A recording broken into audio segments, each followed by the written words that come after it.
Tervist! Enne kui ma jõuan tänase video teemani, vajuta mu YouTube'i kanalis nuppu tellin ja viska, kui see video sulle meeldib, sellele ikka like ka. Iga tellin ja iga like teeb mulle tohutult heameelt ja pikendab loomulikult ka mõne absoluutselt sõltumatu Šveitsi laboratooriumi uuringute andmetel su eluiga. Nii, tänud. No, sa pead tunnistama, et tänase video pealkiri on ikka üüberlahe. Kui sa ei ole teemaga kursis ja ei tea täpselt, mis asi see enesetapuhaare lihastreeningute kontekstis on, siis tekivad sul kindlasti silme ette igasugused vahvad kujutluspildid jõumasinate vahel sooritatavast sepukust või siis hantlitorni kõrval kõrguvast võllapuust. Aitäh AI selle toreda pildi eest ka. Aga tegelikkus on paraku natukene igavam, aga siiski nii oluline, et mul oli selline tunne, et ma peaksin sel teemal ühe eraldi video tegema. Enesetapuhaaret kutsutakse jõusaali ja ka laiemalt lihastreeninguga seotult ka valehaardeks või siis, mis selle asja olemust kõige paremini edas annab, pöidlata haardeks. Ja see on haardeviis, mille puhul pöial ei ümbritse kangi ja ei lukusta seda, vaid asub samal pool sõrmedega ja mida kasutatakse üllatavalt sageli jõutreeningutes, näiteks kangi lamades rinnad surudes. Antud haarde tüübi kasutamine on sageli emotsionaalselt väga laetud teema, sest ma tean inimesi, kes on enne valmis oma lihase ema inimsööjatele maha müüma, kui pöidlata haardest loobuma. Ja on ka väga palju neid, kes fanaatiliselt peavad pöidlata haaret ülimalt ohtlikuks ja kelle arvates ei tohi seda mitte mingil juhul ühegi harjutuse juures kasutada. No, me saame tänapäeval väga suure kindlusega teaduspõhiselt väita, et jõusaalis lihastreeningu tegemisel on väga väikene vigastusrisk. Ja see on mõnevõrra madalam kui näiteks jooksmisel ja rühmatreeningutel ja suurusjärgu võrra madalam kui erinevatel võistkondlikel aladel, nagu näiteks jalgpall ja korvpall. Lihastreeningu käigus vigastuse saamise riski tõstab oluliselt nähtus, mida me võime nimetada ego tõstmiseks.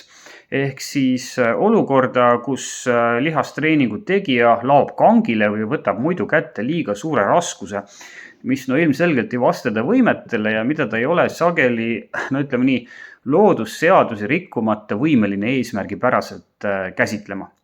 Ma võiksin ego tõstjate alatüüpidest rääkida pikemalt ja see saaks olema väga meeleolukas video, aga ma ütlen lihtsalt, et lapsed ja noormehed teevad seda harvemini, kui üldiselt arvatakse, aga keskealised meesterahvad, eriti sellised, kes käivad jõusaalis kord 3 aasta jooksul, on kõige tõenäolisem seltskond, kelle puhul kohtab ego tõstmist.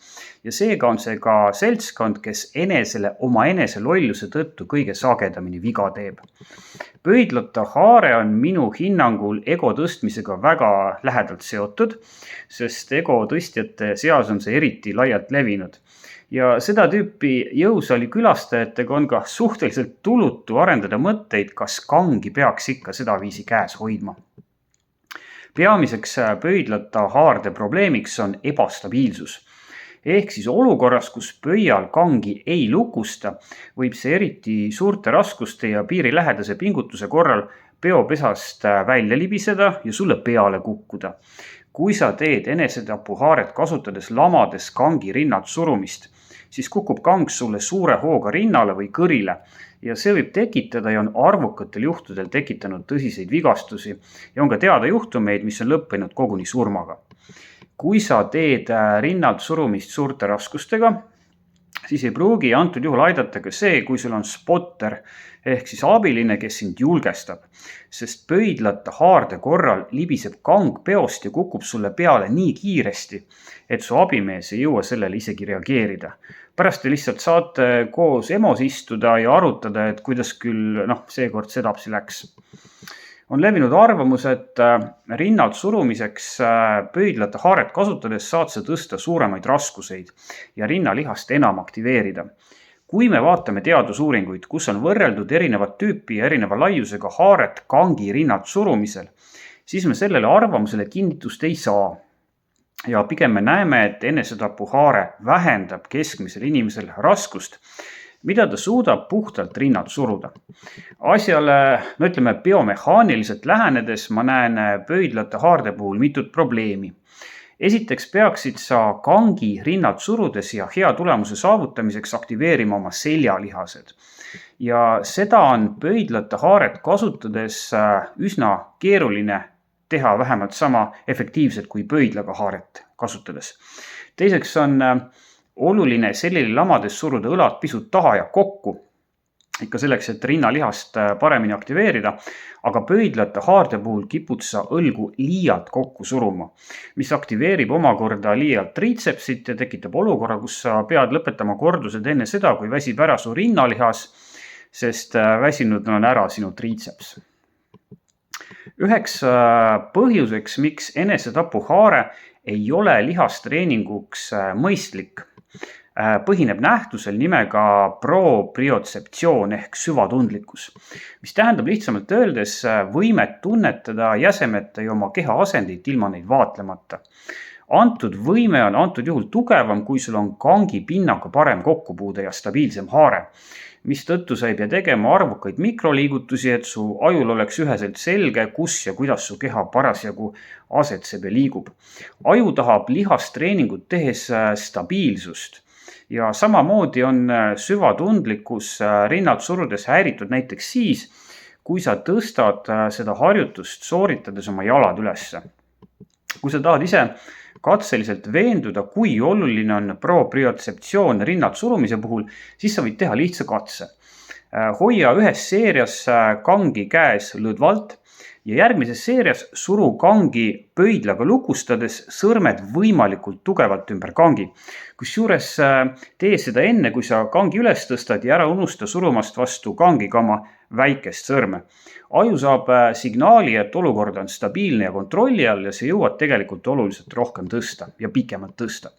Kangi rinnalt surudes ja näiteks kangiga õlapressi tehes ei ole minu arvates, võttes aluseks seda, mida me inimkeha ja selle toimimise kohta tänapäeval teame, mõistlik pöidlate haaret kasutada.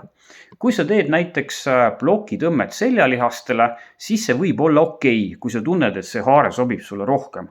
Ma ise kasutan seda haaret näiteks ülalt plokitõmmete puhul, sest ma tunnen, et mul on nii lihtsam seljalihasid aktiveerida.